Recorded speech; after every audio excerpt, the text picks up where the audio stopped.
السلام علیکم ورحمۃ اللہ وبرکاتہ۔ آج ہم نماز سیریز کے دوسرے لیکچر کی طرف چلتے ہیں۔ اب آپ انصاف کیجئے گا کہ مسلمان آج کل کس طرح نماز پڑھتے ہیں۔ جلدی جلدی وضو کیا، اللہ اکبر کہا، ثنا، الحمدللہ۔ کوئی بھی چھوٹی صورت ہے، اسپیشلی زیادہ تر لوگ تو سورۃ اخلاص پڑھتے ہیں اور وہ بھی بہت جلدی۔ رکوع میں پہنچے، ابھی کمر سیدھی نہیں ہوئی تو بہت جلدی تسبیحات پڑھی اور غیر مطمئن رکوع سے اٹھ گئے۔ سر اٹھاتے ہی سجدے میں چلے گئے اور قومے کا پتہ ہی نہیں وہ کیا ہوتا ہے۔ حالانکہ اس کے بغیر نبی صلی اللہ علیہ وسلم نے نماز کو باطل قرار دیا ہے۔ بے قرار سجدے سے سر اٹھاتے ہی دوسرے سجدے سے نجات پائی اور کھڑے ہو گئے، اور جلسے کا نام و نشان نہیں، جس کے فقدان سے نماز باطل ہو جاتی۔ آپ نے اکثر دیکھا ہوگا کہ قریباً سب مسلمانوں کی نماز عام طور پر بے چین، رکوع، سجود، غیر مطمئن، قومہ، جلسہ، مضطرب یا بے نشان ہوتی ہے۔ تو اسی طرح جو ہے نماز، اس کا کوئی فائدہ نہیں ہے۔ تیری نماز بے سرور، تیرا امام بے حضور، ایسی نماز سے گزر، ایسے امام سے گزر۔ تو نماز کا چور بدترین چور ہے۔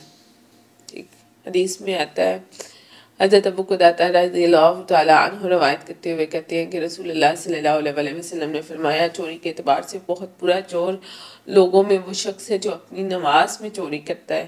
صحابہ رضی اللہ تعالیٰ عنہم نے عرض کیا کہ اے خدا کے رسول صلی اللہ علیہ وآلہ وسلم، اور وہ کیوں کر چوری کرتا ہے اپنی نماز سے؟ فرمایا، جو نہ پورا کرے رکوع نماز کا اور نہ سجدہ اس کا۔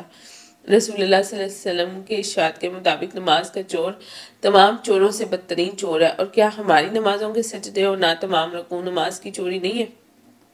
اس کے علاوہ ابو داؤد کی حدیث میں آتا ہے، عن عبد الرحمن ابن شبل قال نہى رسول اللہ صلی اللہ علیہ وسلم ان نکرۃ الغراب۔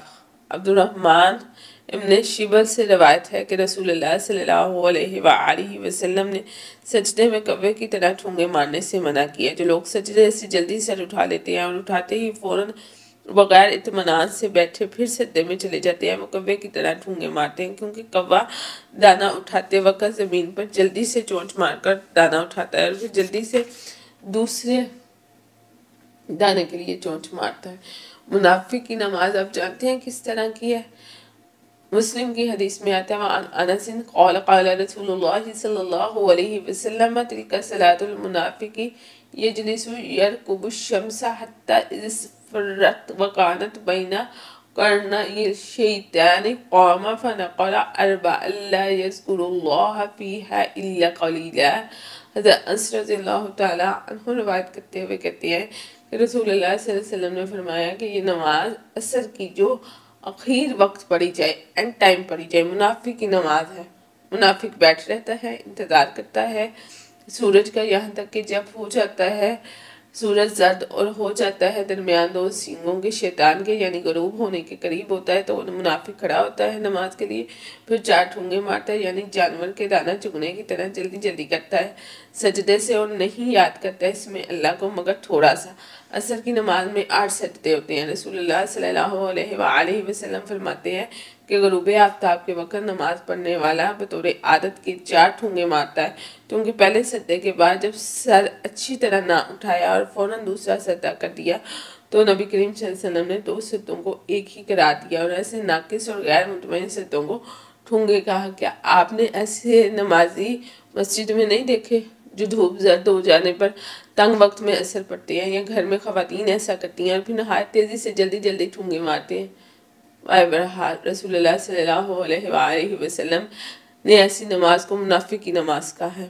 اور پھر مرد حضرات کے لیے یہ بہت بڑی تنبیہ ہے کہ جماعت کے ہوتے ہوئے کوئی نماز نہیں ہوتی، جو لوگ گھر میں نماز پڑھتے ہیں۔ وعن ابی ہریرہ قال قال رسول اللہ صلی اللہ علیہ وسلم اذا اقیمت الصلاۃ فلا صلاۃ الا المکتوبہ۔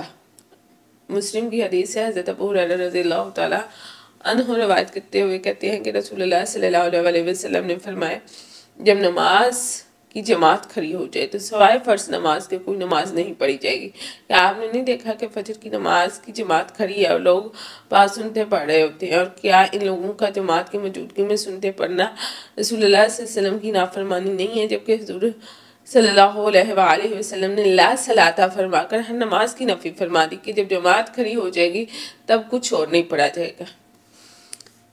تو بات یہ ہے کہ بہترین ہے وہ طریقہ اور جو کہ اللہ کے نبی صلی اللہ علیہ وآلہ وسلم کا طریقہ ہے، ٹھیک ہے۔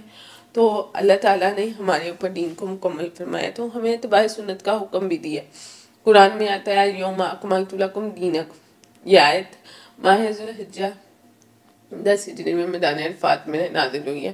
اللہ تعالیٰ نے فرمایا آج کے دن اے مسلمانوں میں نے تمہارے دین کو کامل کر دیا۔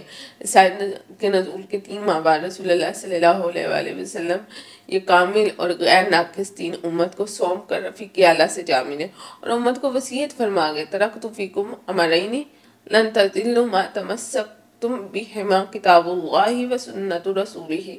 موطا امام مالک کی حدیث ہے، حضور صلی اللہ علیہ وسلم نے فرمایا میں تمہیں 2 چیزیں ایسی دے کر جا رہا ہوں جب تک تم انہیں مضبوط پکڑے رہو گے ہرگز جو ہے نا گمراہ نہیں ہوگے، قرآن مجید اور دوسری حدیث شریف۔ تو اس سے پتہ کہ چلا کہ دین کتاب اور سنت پر تمام ہوا ہے، یا اسلام کتاب اور سنت میں محدود ہے، اور یہ بھی ثابت ہوا ہے کہ مسئلہ اور فتویٰ صرف وہی صحیح اور قابل عمل ہے جو قرآن و حدیث کے ساتھ مدلل یعنی اس کی دلیل پر ہو۔ تو سنت کا نافرمان نجات نہیں پائے گا۔ صحیح بخاری میں رسول اللہ صلی اللہ علیہ وسلم کی حدیث شریف موجود ہے کل امتی یدخلون الجنت الا من ابا قیل من ابا قال من اتا انی دخل الجنت ومن اسانی فقد ابا، میری تمام امت بہشت میں داخل ہوگی مگر جس نے سرکشی کی۔ کسی نے پوچھا حضور صلی اللہ علیہ وسلم کون ہے جس نے سرکشی کی؟ آپ نے فرمایا جس نے اطاعت کی میری وہ بہشت میں داخل ہوا، اور جس نے نافرمانی کی میری پس اس نے سرکشی کی۔ نبی صلی اللہ علیہ وسلم کے اس فرمان سے پتہ چلتا ہے کہ آپ کی حدیث اور سنت سے منہ موڑنے والے بہشت میں جانے کے لائق نہیں ہیں۔ اس لیے مسلمانوں کو خوف کرنا چاہیے اور اپنی ہر قسم کی عبادت میں نبی کریم صلی اللہ علیہ وسلم کی سنت اور حدیث کو مد نظر رکھتے ہوئے اس پر عمل کر کے نجات حاصل کریں۔